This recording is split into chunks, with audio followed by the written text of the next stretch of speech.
Assalamualaikum warahmatullahi wabarakatuh. Alhamdulillahi rabbil alamin, alladzi khalaqal mauta wal hayata liyabluwakum ayyukum ahsanu amala wa huwal azizul ghafur.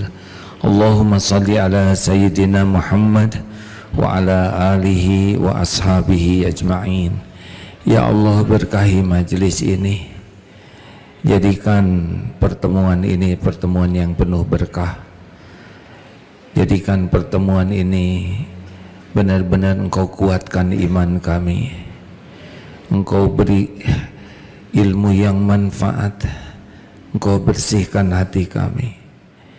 Engkau jadikan majlis ini membuat hidup kami waro, ya Allah, hidup yang terpelihara. Dan jadikan pertemuan ini menjadi jalan sisa umur kami istiqomah dan akhir hayat kami husnul khotimah.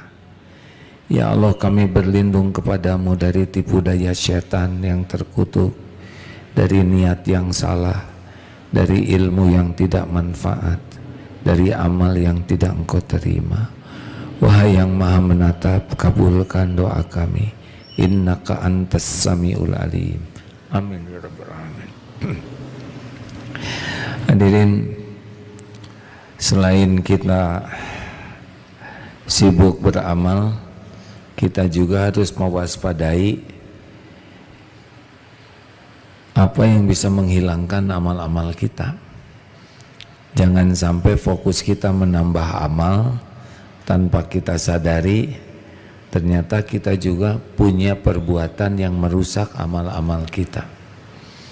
Mungkin sudah mendengar tentang mujahid yang ketika dihisab dia yakin sekali jadi syuhada, tapi sesudah dihisab di akhirat Allah perlihatkan ternyata dia termasuk orang yang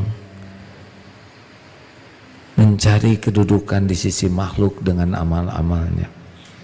Kadzab, dusta kamu ingin disebut pemberani, dan demikianlah orang-orang menyebutmu, dan akhirnya diseret ke neraka dalam keadaan tertelungkup. Bayangkan, tidak kurang kepeduliannya ke agama, tidak kurang perjuangannya, tidak kurang keberaniannya, tidak kurang pengorbanannya sampai mati, tidak kurang pengakuannya. Dia masih mengaku lillahi ta'ala, tapi sirna di sisi Allah karena syirik. Nah, mari kita bahas sekarang beberapa syirik di zaman modern ini. Ada syirkul akbar, insya Allah kita enggak. Itu kalau syirik yang besar itu menghilangkan keislaman kita.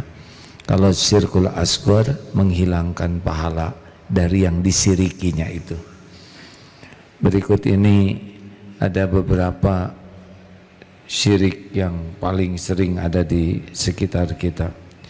Inna syirka la zulmun azim. Satu syirik yang sering sekali kita lakukan adalah riya. Senang menampakkan ibadah demi penilaian orang. Jadi kita melakukan ibadah, tapi niat kita adalah ingin agar orang lain tahu, menghargai, memuji, dan ini menjadi niat kita. Jadi hati-hati yang suka pamer amal. Kita juga bisa memperlihatkan amal dengan niat dakwah, niat mengajari orang, niat memotivasi. Itu juga dilakukan oleh Rasulullah, para sahabat. Bagaimana kita bisa tahu amalan kalau tidak diperlihatkan? Yang paling sunnah ditampakkan adalah yang ibadah fardu. Tapi kalau ibadah sunnah, kita boleh menyembunyikannya sebagian besar. Latihannya, mari kita belajar menyembunyikan amal, terutama yang sunnah-sunnah, seperti kita menyembunyikan aib. Ada yang kita tampakkan dengan niat memberi contoh, mengajari, memotivasi, tapi banyaknya kita sembunyikan.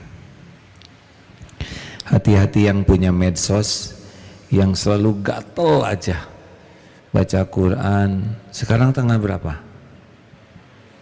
Kan? Kok beda-beda tanggalnya? 5 Februari.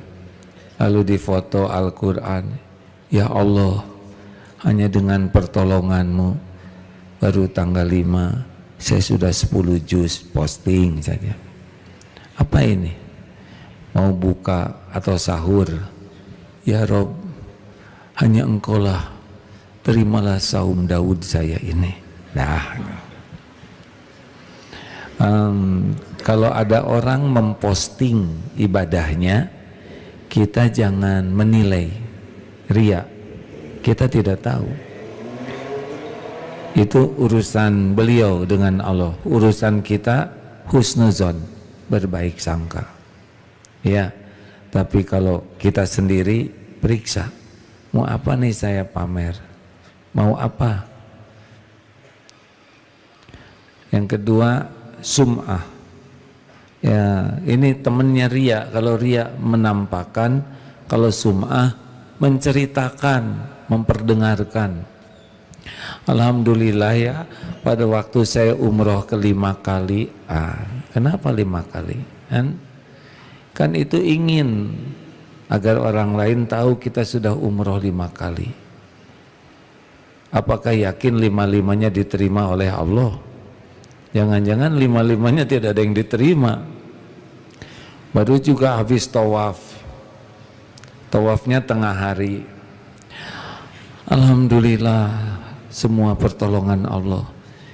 Memang nyebutnya pertolongan Allah. Saya barusan tawaf 3 hari, saya di Masjidil Haram 3 kali 5, 15 kali. Itemnya belum hilang, capeknya belum hilang, tapi ada yang sudah hilang. Apanya? Kenapa kita harus pamerkan itu kan? Kadang suka gatel kita pengen cerita. Saya sedang saum Daud, saya sedang ini. Bukan tidak boleh sepenuhnya ya, tapi periksalah hati kita, nggak pernah bohong.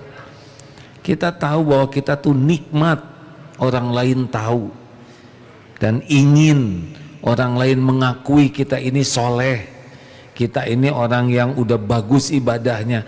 Terus mau apa? Paling orang gitu kan. Itu kan kita bisa sendirian gitu juga ya, di kamar. Saya saum Daud, mudah-mudahan sehat ya. 2, ujub. Ini termasuk syirik. Ujub itu adalah mau 3, ya boleh ya. Hampir aja saya mengatakan tadi riya dan sum'ah itu bareng ya. Tapi nggak apa-apa ya, saya nggak mau berdebat. Mau 3, bagus ya, no debat. 2 ya, atau tadi 1A 1B supaya puas. Udahlah 3 aja lah. Dah 3 garis miring 2 ya. Ujub, astagfirullahaladzim, ampun ya Allah, sia-sia. Dicatat hadirin gini-ginian. Ujub, kalau ujub menyekutukan Allah dengan dirinya. Kalau tadi amal menyekutukan Allah dengan penilaian makhluk. Kalau ujub, saya, ini ide saya. Kalau tidak ada saya, nggak ada nih. Ujub. Kalau saya waktu itu diam aja, nggak mungkin ini kejadian. Waduh. Coba kalau waktu itu saya nggak ngasih tahu, udah pasti tersesat dia. Alhamdulillah dia pakai jilbab sesudah saya nasihati ya. Saya, ide saya, pikiran saya, kalau nggak ada saya nggak bisa. Saya, jadi Allahnya nggak ada. Dialah yang menentukan, dialah yang mengadakan, dialah yang menyebabkan sesuatu bisa dapat hidayah. Itu hati-hati hadirin. Kenapa ujub bahaya? Bahaya sekali. Orang yang ujub akan binasa. Iblis itu, ana khairu minhu, aku lebih baik daripada Adam, aku diciptakan dari api, Adam dari tanah. Merasa lebih bagus. Kemudian keluar takabur. Takabur itu merendahkan Adam. Akibatnya dia tidak mau, aba wastakbaro, dia enggan mematuhi perintah Allah.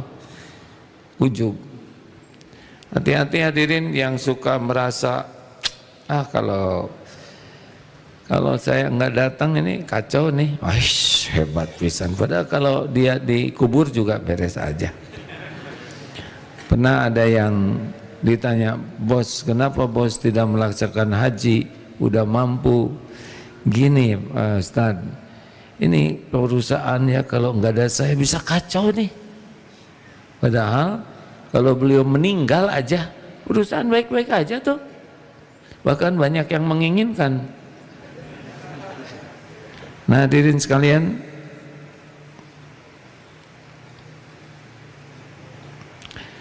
jadi ujub ini pendapat ulama ya. Maaf, saya kumpulkan ini, maaf.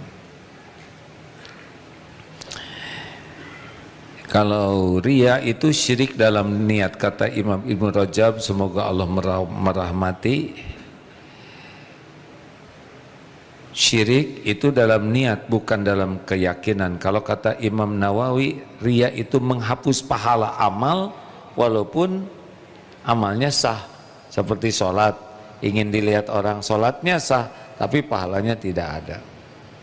Ujub, kata Imam Ibnu Qayyim, ujub lebih berbahaya dari dosa, karena dosa melahirkan tobat, sedang ujub melahirkan sombong.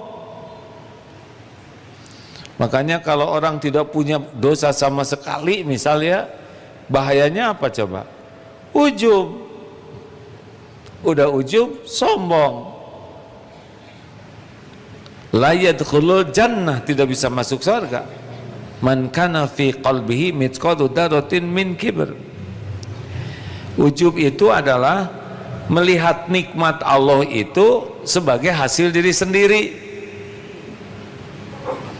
Ini hasil ide saya, kerja keras saya, perjuangan saya, pengorbanan saya. Kalau tidak ada saya nggak akan ada ini. Ini semua karena, jadi dia udah menuhankan dirinya sendiri. Nauzubillahi min dzalik. Yang ketiga, orang itu adalah bergantung kepada sebab. Kalau tadi ke diri, sekarang ke sebab.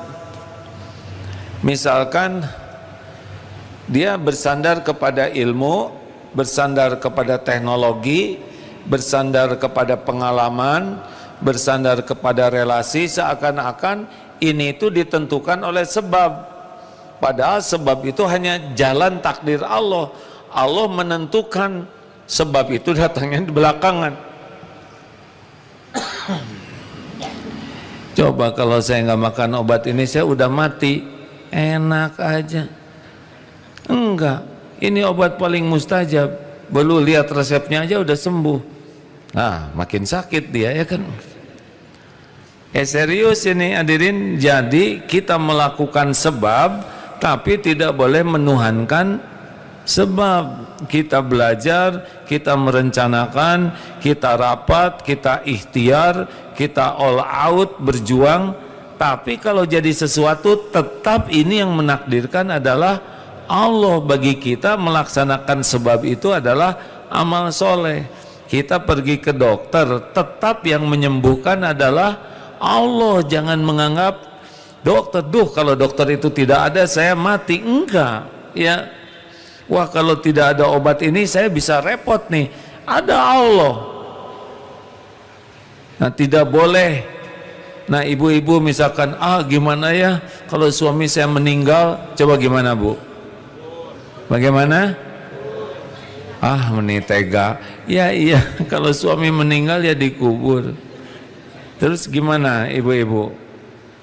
Jadi nggak punya suami. Terus gimana? Ada Allah, ya. Suami bukan penjamin. Cinta ke suami tidak boleh sampai ke tingkat mengilahkan suami, seakan-akan kalau tidak ada suami berakhir segala-galanya. Enggak. Ada yang suaminya sudah wafat, maaf, ada bu, udah berapa lama? Saya nggak ada maksud apa-apa ya, cuma nanya aja, bisi, aduh, enggak, meninggal. Udah berapa lama? 6 tahun. Ibu masih hidup kelihatannya ya. Alhamdulillah. Ada rezekinya, masih berteduh, masih bisa makan. Berarti suami bukan penjamin ibu kan? Bagus. Ya makanya begitulah. Waduh, kalau saya PHK saya nggak ada rezeki. Ada, ini banyak yang di PHK, makanya ngaji juga. Ya. Saya kalau tidak punya tabungan gimana? Nggak apa-apa. Orang punya tabungan, orang nggak punya tabungan yang menjamin sama siapa? Allah. Jadi kalau PHK kira-kira berhenti nggak rezeki dari Allah? Enggak. Pasti ada jalannya dari yang lain. Jadi nggak boleh menyandarkan diri ke gaji, ke perusahaan, ke atasan, ke pengalaman. Enggak, sandaran kita hanya Allah saja. Kita lakukan sebab, tapi kita yakin yang menentukan hanyalah Allah, ya. Jadi jangan sampai kalau enggak ada ini saya akan begini. Nah, tidak boleh. Lanjut. Terus jangan bersumpah kepada selain Allah demi siapa sih? Ini boleh tidak? Demi Allah dan demi Rasulullah. Boleh tidak? Tidak boleh. Hanya boleh untuk demi Allah saja. Demi demi siapa sih kan? Biasanya orang demi apa? Udah, pokoknya hanya bolehnya demi Allah. Jangan bersumpah pakai atas nama selain Allah. Demi negeriku, aku bersumpah demi negeriku. Demi Allah saja. Saya bersumpah akan berjuang agar negara ini benar-benar negeri yang penuh barokah demi Allah. Ya. Kemudian apalagi yang suka jadi syirik adalah pakai jimat. Harus mau ngapain pakai jimat ya kan? Lagi kebelet di toilet, ingat jimat nggak boleh dibawa ke WC. Jadi kepalanya di luar WC. Nyiksa diri. Udahlah. Allah Maha dekat. Allah menguasai segala-galanya. Wa idza sa'alaka ibadi anni fa inni qarib. Apabila hamba-hamba bertanya kepadamu wahai Muhammad tentang aku, katakan aku adalah dekat. Ujibu da'watad da'i idza da'an. Aku mengabulkan doa orang-orang yang berdoa apabila doa kepadaku. Udahlah, tinggal minta, tidak perlu perantara. Ya, janganlah pakai jimat-jimatan yang membuat kita merasa jimat inilah yang menyelamatkan, ini sumber keberanian. Termasuk sihir, ya, kedukun, pelet. Tapi ya Bapak juga nggak usah GR, kayaknya sih ada yang melet nih. Yang benar.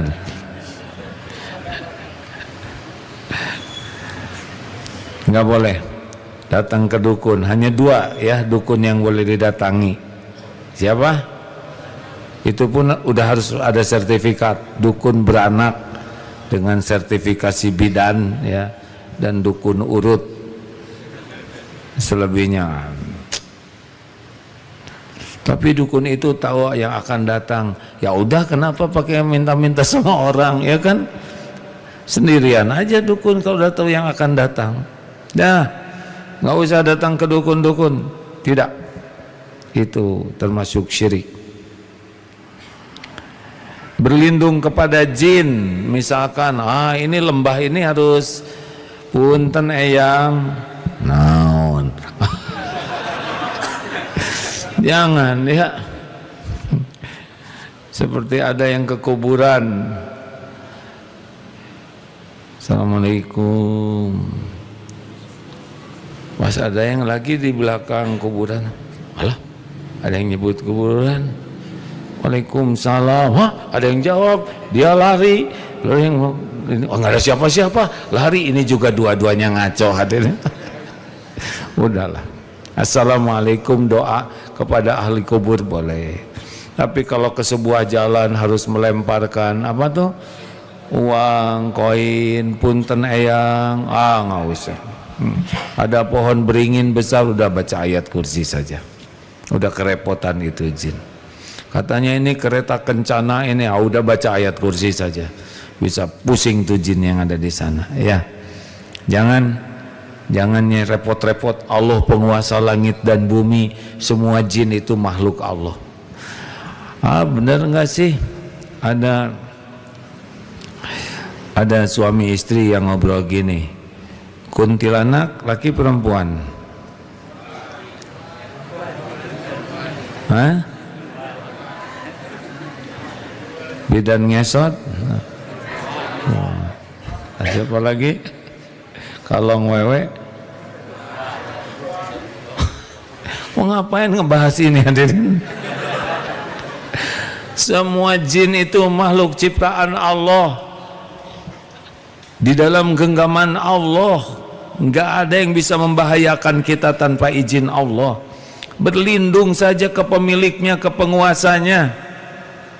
Tapi katanya di sana angker, pernah lihat nggak? Enggak, ya udah. Gimana kalau ada? Pernah lihat nggak? Enggak, ya udah, nggak usah. Kalau di kamar mandi ada yang main-main air gimana? Cuprak, udah suruh gosek.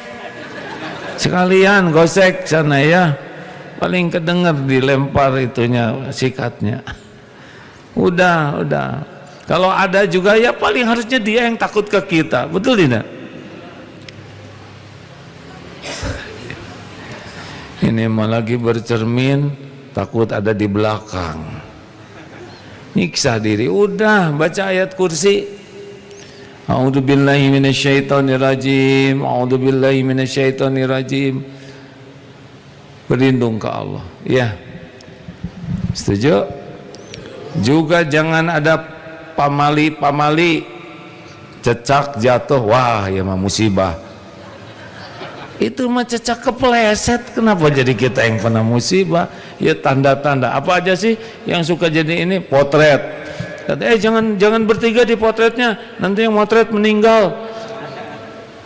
Nah, kenapa kamu takut bertiga? Atau lift nggak ada nomor 4, ada kamar tidak ada nomor 13, nggak boleh kita percaya. Nggak apa-apa, 4 ya 4 ya. Halo, ini karena dia tidak mau ada angka 4, ini anaknya 5, anak ke-1, ke-3, kedua, ketiga, ini 3A kan. Baru 5, nyiksa diri. Enggak. Allah nggak dipengaruhi angka-angkaan kayak gitu, benar. Pas rumah nomor 3, pas absen nomor 13, aduh, nggak apa-apa 13, apa masalahnya dengan 13 kan? Hanya orang-orang yang percaya kepada yang tahayul. Terus gimana katanya zodiak, apa zodiak tuh? Aquarius yang jodohnya yang abses apa tuh? Ini bekal banyak hutang, wah ya mah. Yang satu lagi banyak duit, ini sesuka yang ngarang aja. Apa urusan kita dengan bintang-bintangan? Allah penguasa langit dan bumi. Jangan nikah hari Senin, kalau bisa jangan Selasa. Rebo hati-hati, Kemis gawat. Terus jadi kapan nikahnya? Kalau bisa nikahnya Senin aja. Kenapa? Supaya lagi saum katanya. Beda niat itu. Enggak boleh. Adik kakak adik udah siap nikah. Aduh, jangan ngarung hal tahu? Ngelangkahin, nanti kakaknya nggak ada jodohnya. Masa kayak gitu sih? Kan? Yang ngatur jodoh siapa? Terus Allah ngasih jodoh ke yang ini duluan. Masa gara-gara ditakdirkan adiknya jodoh, kakaknya jadi nggak dikasih jodoh oleh Allah? Nggak nyambung sama sekali. Ujian aja itu. Mana yang paling siap? Nikahkan. Ada kejadian ya, kakaknya 2 belum nikah. Nah adik yang ini ibunya suaminya udah meninggal, anaknya 3 perempuan. Nah yang ternyata yang dilamar itu yang ketiga. Lalu yang ke-1 kedua asalnya berat manusiawi ya. Wah nanti, tapi sesudah yakin, ini kan jodoh yang ngatur Allah, saya ridho deh, sok nikah aja, jangan berat hati. Kalau udah takdirnya jodoh jung. Yang adiknya yang kedua juga ridho, tahu tidak hasilnya, adiknya nikah, yang kedua nikah, yang pertama juga dapat jodoh, hanya ibunya yang bagian ngedoain ya, karena sudah senior juga. Padahal ibunya sangat ridho tuh anak-anaknya nikah. Ini serius hadirin ya, jangan kelenak-kelenik kayak gini. Kalau mau jalan keluar harus kaki diangkat sebelah, kemudian gimana, tahan napas 3 menit, atau nggak jadi perginya. Dia kelenger. Wah, mau keluar dari rumah, bismillahi tawakkaltu 'alallahi la haula wala quwwata illa billah. Sedekah, bismillah, sepanjang jalan zikir. Sempurnakan, pakai safety belt, naik motor pakai helm, udah ditakdirkan apapun, udah pasti terbaik lah. Niat baik, caranya benar, doa optimal, sedekah juga, sepanjang jalan zikir. Toh nanti kecelakaan terus meninggal, gak ada masalah. Itu udah memang waktunya. Mikir. Apalagi ya teman-teman.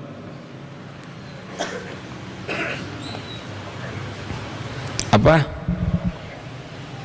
Suara toke. Emang kenapa suara toke? Tuh ceritain kenapa suara toke. Saya rada kurang pengetahuan nih. Toke gitu artinya apa? Artinya toke bersuara kan? Apa sih suka ditafsirkan apa suara toke? Hantu? Oh iya? Yang benar. Oh udah. Toke itu lagi bertasbih dengan caranya. Enak begitu? Ada lagi apa? Burung hantu. Cik atuh yang jelas ngomongnya hadirin, di sini ngomong tapi nggak ada yang bulat. Apa Ustad? Apa? Kena tai burung. Terus jadi gimana? Ayo Ustad jelaskan, Ustad jangan bersembunyi di balik kursi. Kena tai burung. Terus jadi gimana? Wallahu alam, cuman pernah dengar katanya akan kena sial. Burung apa dulu ya kan? Kalau burung unta ya rada berat itu ya. Nah, udahlah, itu mah rezeki dia aja. Sekarang misalkan kita kena kotoran burung, misal ya, itu izin Allah bukan? Kan pernah diceritakan ada yang sedang umroh, pulang dari masjid selesai duha, kena kotoran burung merpati di sini nih, di keningnya. Beliau langsung nangis, pulang ke hotel, ganti mukena, bersih-bersih, balik lagi ke masjid, terus sholat banyak, bertobat. Ibu, kenapa sampai segini sedihnya? saya kena kotoran merpati. Terus apa hubungannya dengan nangis terseduh-seduh? Ini kotoran merpati kena kening. Demi Allah bukan kebetulan. Ini bukan sederhana. Ini lapangan segini luas. Kepala saya segini kecil. Bagaimana bisa ke sini kalau nggak diatur Allah? Benar? Kan tinggal ke situ, ke situ. Ini susah loh hadirin. Kena kotoran merpati itu, pertama lintasan harus sama. Iya kan? Merpati di sana, kita di sini nggak kena. Yang kedua, kecepatan merpati terbang dan kecepatan ibu jalan harus berimbang. Terlalu cepat nggak kena, terlalu pelan ketinggalan. Jadi harus ngepas ngepaknya itu. Yang ketiga, sudut kemiringan.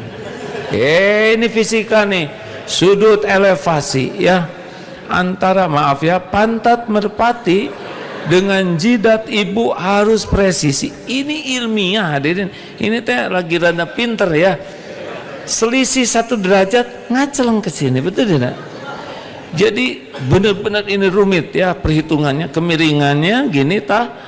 Udah gitu kecepatan angin. Kan dia jauh, kalau anginnya gede melenting jadi ke sini ya kan. Dan yang paling rumit, tingkat kemulesan merpati. Ini gawat ini. Telat ngeden atau ngedennya hanya angin nggak berhasil. Jadi ngepas pisan. Kok ketawanya gitu?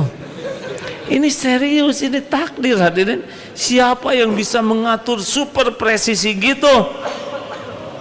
Jadi kalau kena kotoran merpati mah ya tobat. Pasti ada hikmahnya. Pikirannya banyak yang kotor. Jarang ingat Allah, mikirin kejelekan orang lain terus, komplain aja terus ke Allah. Untung juga cuman merpati yang ada burung yang besar kan, apa namanya, burung unta itu nggak jeda gitu ada. Astagfirullah, istighfar, astagfirullahaladzim. Jangan berlindung ke jin juga, jangan berlindung cari pertolongan ke jin. Mau apa? Dia cuman makhluk, dia cuma ciptaan. Wah, kita bala tentara jin, enggak ada perlunya. Ya, beda frekuensi dengan kita. Itu jin gaib, kita punya dunia sendiri. Begitulah. Lalu atas kehendak Allah dan kehendakmu itu juga tidak boleh. Pakai dan. Ini atas pertolongan Allah dan pertolongan tetangga kita. Nah, dan itu sudah memberikan tandingan kepada Allah. Tidak ada. Yang ada cuma satu, penguasa takdir adalah Allah Subhanahu wa taala. Termasuk STI ya, isti, ikatan suami takut istri, hati-hati bisa syirik nih. Demi istri sampai lagi sholat fardu, aduh panggilan istriku. Nah, udah. Tenang saja, Bu, Pak, Pak, jangan takut, jangan terlalu takut ke atasan. Atasan cuman makhluk biasa. Jangan takut ke makhluk sampai kita mengkhianati Allah karena makhluk. Ya, benar ada kenyataan seperti yang di zaman Rasulullah pun ya, siksaan. Tapi hati kita harus yakin bahwa terjadinya kepahitan ini pun dengan izin Allah dan pasti ada kebaikan. Jangan sampai harap dan takut ke makhluk yang menjadikan kita mengabdi kepada makhluk. Kalaupun kita berbuat baik ke istri, misal ada yang diuji dengan istrinya galak sekali, ya ingat aja bahwa itu jadi ujian penggugur dosa, pengangkat derajat. Tenang saja. Tapi saya dituduh, saya tidak melakukan. Allah tahu tidak kita tidak melakukannya? Kita misalkan dituduh oleh atasan, dituduh oleh orang melakukan sesuatu perbuatan yang tidak kita lakukan. Allah tahu tidak? Jawab. Ya udah, ini memang ujiannya, episodenya begini. Tidak selamanya kita dituduh-tuduh. Akan ada waktunya kita tidak salah dalam hal ini, tapi orang menyangka kita melakukan kesalahan. Ini ujian saja. Tenang, Allah Maha tahu kita tidak melakukannya. Jawab dengan tenang, tidak. Bapak mengambil ya, alhamdulillah tidak. Mungkin ujiannya agak lebih berat dari itu. Ya Allah, Engkau tahu saya tidak seperti yang disangkakan. Ini ujian, saya terima ujian ini dan saya kembalikan kepadamu ya Rabb. Tidak ada yang mempercayai saya, tapi Engkaulah yang kuasa membulak-balik setiap hati. Saya pasrahkan diri saya kepadamu ya Allah. Allah kan tahu kita enggak, benar tidak? Allah tahu tidak kita dituduh? Tahu tidak? Allah tahu tidak kejadian yang sebenarnya? Apakah kita dituduh terjadi sendiri atau ujian dari Allah? Jawab. Ya, ujian. Kira-kira kenapa? Karena pasti ada dosa kita. Yang lainnya, yang ini kita emang tidak sesuai dengan tuduhan, tapi boleh jadi kita punya dosa-dosa lainnya yang selama ini belum ditobatin. Nah, buahnya ini kita jadi difitnah seperti itu. Jadi gimana kalau kayak gitu keadaannya? Kita dituduh melakukan padahal kita tidak. Ya, jelaskan secara manusia baik-baik, tapi selebihnya minta ampun ke Allah. Karena sangat boleh jadi Allah menguji kita dituduh karena ada dosa kita yang belum kita tobatin. Mungkin kita dulu pernah memfitnah orang, pernah nyakitin orang dari mulai zaman baligh. Misalkan lagi di pengajian, kita nggak kuat, buang angin, ya. Terus orang, bau, terus kita juga, bau naon ya. Kita ikut merasa teraniaya, padahal dia sendiri yang menzolimi. Terus kebetulan ada kakek-kakek lagi ngantuk. Jadi semua menyangka kakek-kakek itu, dah kakek tenang, udah lagi tidur ya. Allah tahu tidak? Fitnah keji ini bisa balik. Tobat hadirin yang suka jahil-jahil kayak gitu. Dulu waktu SMA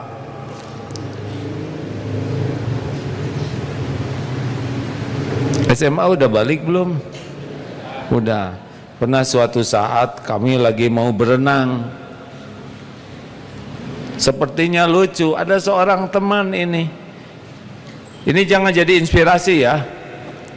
Dia waktu istirahat nggak keluar. Kami main keluar. Zaman SMA dulu lah, tahun 80-an. Pas habis istirahat mau olahraga berenang. Waktu itu di sentrum.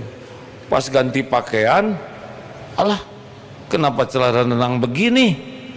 Ternyata nggak ada talinya. Ternyata teman-teman juga sama, pada pegang celana semua begini. Kamana ya talin? Cuma dia yang berenang sendiri. Itu dicatat tuh hadirin. Pasti ada balasannya. Itu harus minta maaf itu. Walaupun itu zaman SMA sepertinya culun-culun, tapi itu ada catatannya. Harus minta maaf. Bagaimana itu kejadian kepada saya zaman dulu? Maafkan. Kalau kita yang jadi korban, maafkan. Tapi saya jadi malu, maafkan. Pokoknya kalau orang gitu ke kita, maafkan. Percuma, diingat-ingat juga udah lewat zamannya. Tapi dia dulu menyatakan cinta kepadaku, tapi ternyata dia malah nikahnya sama orang lain. Saya sakit hati. Maafkan. Namanya juga bukan jodoh. Saudara bagian dicintai, tapi yang lain yang dinikahi. Kok apes begini ya? Bukan, emang ujiannya begitu. Tapi dia ngemplang ini utang. Bagaimana? Kalau dia ngutang, maafkan atau gimana nih? Tagih tapi nggak usah dendam, ya. Nggak usah pakai dendam. Tagih baik-baik yang sopan. Izin Allah bukan? Ada orang pinjam uang ke kita dan nggak bayar? Jawab, ujian bukan? Jadi gimana dong? Sabar atau syukur? Syabur lagi yang betul. Dengar, ini diulangnya karena pas kebenaran menimpa saya juga, jadi rada menjiwai nih. Kalau orang janji bayar utang pada waktunya dia tidak bayar, ya, satu, kita harus syukur, bukan kita yang jadi dia. Jelas? Untung kita bagian ngutangin, bukan bagian berhutang. Mana yang lebih menderita? Yang berhutang, yang bekal bohong yang berhutang, yang tidak nepatin janji, yang gampang janji tidak ditepati yang berhutang. Kemudian hidupnya pasti nyesek terus-terusan, malu, dunia jadi sempit, susah tidur, nggak enak makan. Kita syukur, bukan kita yang jadi dia. Dua, apa? Bagaimana, santri? Yang kedua, apa? Yang kedua, kita tetap harus berbuat baik. Kita berempati, ya. Orang ini pasti menderita sekali. Jangan sampai kelakuan kita, akhlak jadi turun, karena ini ujian. Tetap walaupun kita nagih dengan cara-cara yang sopan, terhormat, jangan sampai jadi zolim, menghina, mencaci, merendahkan, karena itu hanya menyakiti, betul tidak? Hanya muas-muaskan hati kita, padahal aslinya kalau kita benci kepada dia, yang menderita siapa? Kita. Apalagi yang harus kita lakukan selain nagih dengan baik-baik? Tobat. Jangan-jangan ini menimpa karena ada dosa kita nih.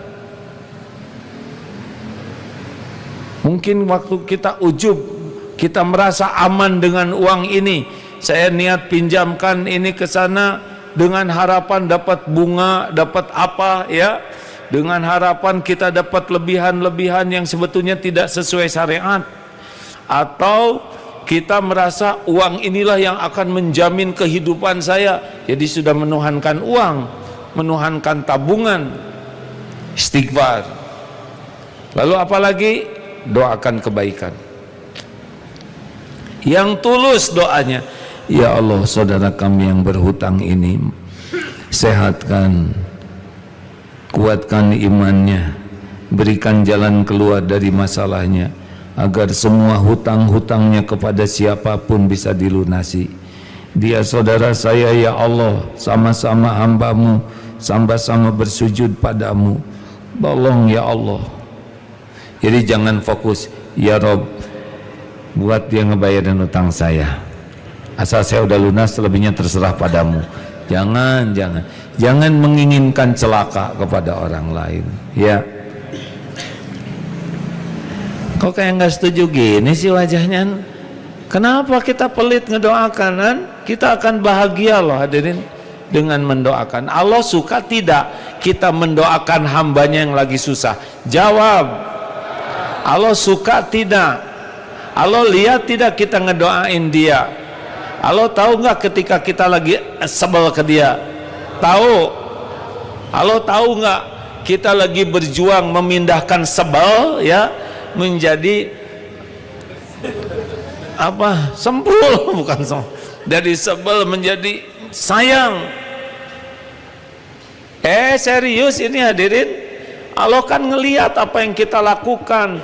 pikiran kita, ucapan kita, hati kita, perjuangan kita mengubah dari benci kepada tidak benci, kepada sayang, kepada ngedoakan. Emang orang bisa bayar hutang ke kita tanpa izin Allah? Jawab, nggak usah pakai debt collector. Boleh nggak pakai pengacara? Boleh, tapi tetap untuk cara yang baik-baik ya.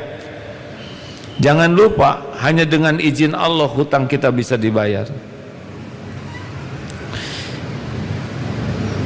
Walau dia punya, kalau nggak ditakdirkan nggak juga balik ke kita. Minta tolong ke Allah. Ini dari bab syirik jadi ke hutang nih hadirin. Nggak apa-apalah ya, karena ini hal-hal yang sering terjadi dalam keseharian. Kita sering menganggap dengan begini dia pasti begitu. Enggak. Hanya Allah yang menguasai takdir. Walau diancam, kalau enggak aja. Allah yang membulak-balik hati. Allah yang membuat urusan jadi lapang dan sempit dan lapang. Masya Allah. Jangan bersandar kepada ikhtiar. Jangan hilangkan kemuliaan akhlak kita ketika diuji seperti ini ya. Setuju? Tagih utang tapi maafkan. Dia udah janji ya, maafkanlah ya. Doakan supaya dia mampu. Ada yang mau ditambahkan Ustaz? Penting tidak hal-hal seperti ini? Saya ingin sekali kita punya sifat wal afina anin nas, maafkan. Dia menghina, gimana? Jawab. Dia ngejelek-jelekin kita, gimana? Maafkan. Dia ngebuka aib kita, bagaimana? Maafkan.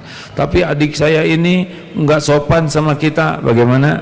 Maafkan. Ini kakak saya ini nyuruh saya terus, bagaimana? Maafkan. Itu dulu dia bagaimana? Orang tua maafkan sepenuh hati. Nggak ada cerita kita dendam sakit hati ke orang tua, nggak ada. Atasan maafkan, tetangga maaf. Kalau kita jadi pemaaf yang benar-benar karena Allah, lihat saja hidup kita lebih lapang, lebih tenang, lebih nyaman, lebih ringan. Ini itu lega. Kalau kita benci ke orang, dendam ke orang, kita lagi merusak diri kita sendiri. Kita sering beranggapan kalau kita dendam maka dia sengsara. Enggak. Dia mah tetap pules lagi makan lotek ya. Yang sengsara, kita ingat perumpamaannya, kalau kita dendam ke orang, kita seperti megang bara api. Perasaan kita, dia yang kepanasan. Yang terjadi adalah tangan kita yang gosong. Maafkan. Mau hidup seperti itu? Enak tidak nih kira-kira? Tuh kan gak ada yang jawab, saya maafkan. Terima kasih hadirin sekalian. Insya Allah semoga ada umur kita jumpa lagi. Jangan lupa tanggal berapa kita akan mabit lagi. 28 Februari hari Sabtu malam Ahad, itu sudah Ramadan ya. Sebelum Ramadan maafin semua orang ya. Nggak ada lagi nyimpen dendam, benci, sakit. Nggak ada. Wal afina anin nas, ciri orang yang bertakwa. Mari kita bersedekah sebelum kita tutup dengan doa. dan sambil membaca Quran ya. Allah Maha melihat, Maha menyaksikan. Al-Fatihah. A'udzu billahi minasy syaithanir rajim. Bismillahirrahmanirrahim. Alhamdulillahi rabbil alamin. Ar-Rahmanir Rahim. Maliki yaumiddin. Iyyaka na'budu wa iyyaka nasta'in. Ihdinas siratal mustaqim. Siratal ladzina an'amta 'alaihim ghairil maghdubi 'alaihim waladdallin. Amin. Allahu la ilaha illa huwal hayyul qayyum. La ta'khudhuhu sinatun wa la nawm. Lahu ma fis samawati wa ma fil ard. Man dhal ladzi yashfa'u 'indahu illa bi'idhnihi. Ya'lamu ma bayna aydihim wa ma khalfahum. ولا يحيطون بشيء من علمه إلا بما شاء. وسع كرسيه السماوات والأرض ولا يؤوده حفظهما وهو العلي العظيم. Hadirin, sebelum kita tutup, saya khawatir ada yang belum tuntas.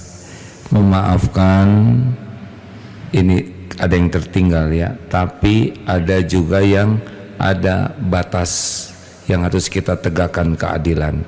Kepada siapa? Satu, kepada yang terus mengulang-ulang kezolimannya. Nah, ini harus ada tindakan lain ya. Kelembutan tidak cukup, tapi harus ada tegas dalam keadilan.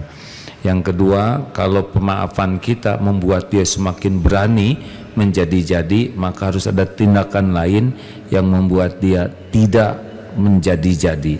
Yang ketiga adalah kalau kita maafkan tapi dia menjadi merajalela kepada orang lain, merugikan orang lain, jadi korban, ini juga harus ada tindakan keadilan lainnya. Dan yang keempat, yang paling penting, kalau menyangkut hak orang banyak, amanah dan agama, maka menegakkan keadilan lebih tepat. Ya, jadi yang tadi itu kita maafkan kalau masalah pribadi, kita dihina pribadi, perasaan kita disakiti, diremehkan atau dikhianati secara personal, udah maafkan. Tapi kalau menyangkut halayak, agama, amanah, maka tegakkanlah keadilan dengan akhlakul karimah. Ya, saya khawatir ada yang kurang dari penjelasan ini, bahwa tetap ada hak untuk menegakkan keadilan. Allahumma shalli ala sayyidina Muhammad wa ala alihi wa ashabihi ajma'in. Alhamdulillahi rabbil alamin. Duhai Allah yang maha agung, wahai yang maha menatap, wahai yang maha menyaksikan, wahai yang tahu persis semua dosa maksiat yang kami perbuat sepanjang hidup ini. Wahai Allah, Engkau tahu aib-aib yang kami tutup-tutupi. Ya Rob, Engkau janji majelis ilmu, majelis zikir adalah tempat Engkau mengampuni. Ampuni kami ya Allah. Allahumma ja'alna minat tawabin, waj'alna minal mutatahirin, waj'alna min ibadika shalihin. Rabbana zalamna anfusana wa illam taghfir lana wa tarhamna lanakunanna minal khasirin. Wahai Allah yang maha agung, ampuni ya Rabb sebanyak apapun dosa yang kami lakukan. Banyak sekali ya Rabb. Ampuni sekelam apapun masa lalu kami. Ampuni ya Allah sehitam apapun kehidupan yang pernah kami jalani, sekotor apapun tubuh kami ini. Ampuni ya Allah segala kemusyrikan yang pernah kami perbuat, semua kemunafikan kami. Engkau tahu betapa bedanya yang tampak dan yang tersembunyi. Astagfirullah. Ampuni segala ujub, takabur kami, juga segala kedengkian di hati ini ya Allah. Astagfirullah. Ampuni semua kezaliman kami kepada ibu, bapak, yang sengaja, yang tidak sengaja. Ampuni ya Allah maksiat yang berulang-ulang kami lakukan, padahal kami tahu itu dosa. Ampuni dosa yang sembunyi-sembunyi, padahal tidak ada yang tersembunyi darimu. Ampuni ya Allah dosa yang nampak.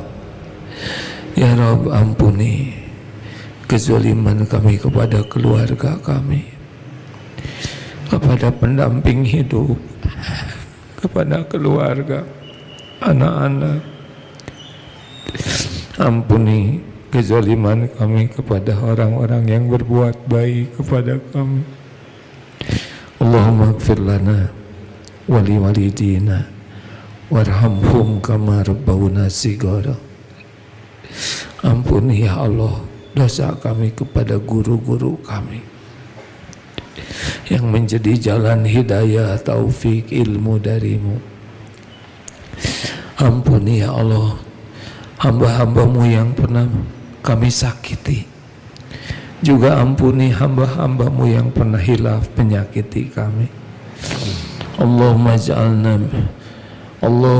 ja'alna minat tawwabin waj'alna minal mutatahirin waj'alna min ibadika sholihin.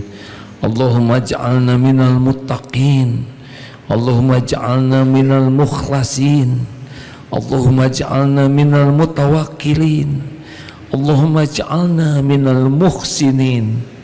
Allahumma inna nas'aluka ridhaka wal jannah wa na'udzubika min sakhatika wan nar. Ya Allah, berikan kami umur di bulan Ramadan ini ya Rabb. Limpahi kami dengan kesehatan, kekuatan, rezeki yang halal berkah. Berikan kepada kami nikmatnya ibadah ya Allah. Doa-doa yang Engkau ijabah. Lindungi kami dari segala bala wal fitnah. Allahumma inna nas'aluka fi'lal khairat. Mudahkan bagi kami ya Allah melakukan kebaikan-kebaikan. Wa tarkal munkarat. Ya Allah, mudahkan bagi kami meninggalkan segala kemungkaran. Ya Rabb, jadikan umur yang tersisa ini barokah. Sembuhkan jamaah yang sedang sakit ya Syafi. Berikan kecukupan yang sedang kekurangan ya Ghani. Lepaskan dari lilitan hutang ya Razak. Jangan biarkan kami berhutang. Tolonglah saudara-saudara kami yang dililit hutang. Ya Allah, berikan jodoh terbaik bagi yang menantikannya. Berikan keturunan terbaik bagi yang mendambakannya. Berikan pekerjaan yang halal barokah. Mudahkan urusan-urusan yang maslahat dunia akhirat. Jauhkan dari segala urusan yang jadi fitnah dunia wal akhirat. Ya Allah, berkahi jamaah ini. Istiqomahkan kami ya Allah. Wafatkan kelak kami husnul khotimah. Kumpulkan kami semua jadi ahlul jannah. Allahumma a'izzal islam wal muslimin. Allahumma ansur ikhwanana fi Filistin wa fi kulli makan. Tolong jua saudara kami yang ditimpa musibah ya Allah. Hibur hatinya dengan iman yang sempurna. Gantikan setiap kehilangan dengan yang lebih baik. Angkat derajatnya ya Allah. Berikan ganjaran sempurna ya Arhamar Rahimin. Rabbana atina fid dunya hasanah wa fil akhirati hasanah wa qina azabannar. Subhana rabbika rabbil izzati amma yasifun. Wassalamun alal mursalin walhamdulillah. Ya Allah, terima kasih ya. Hadirin, teruslah berzikir dimanapun kapanpun, karena tempat yang kita injak, kita duduki pada waktu zikir nanti di akhirat akan bersaksi. Zikirlah sebanyak-banyaknya, insya Allah akan bersaksi. Terima kasih. Subhanakallahumma bihamdik, asyhadu alla ilaha illa anta, astaghfiruka wa atubu ilaik. Assalamualaikum warahmatullahi wabarakatuh.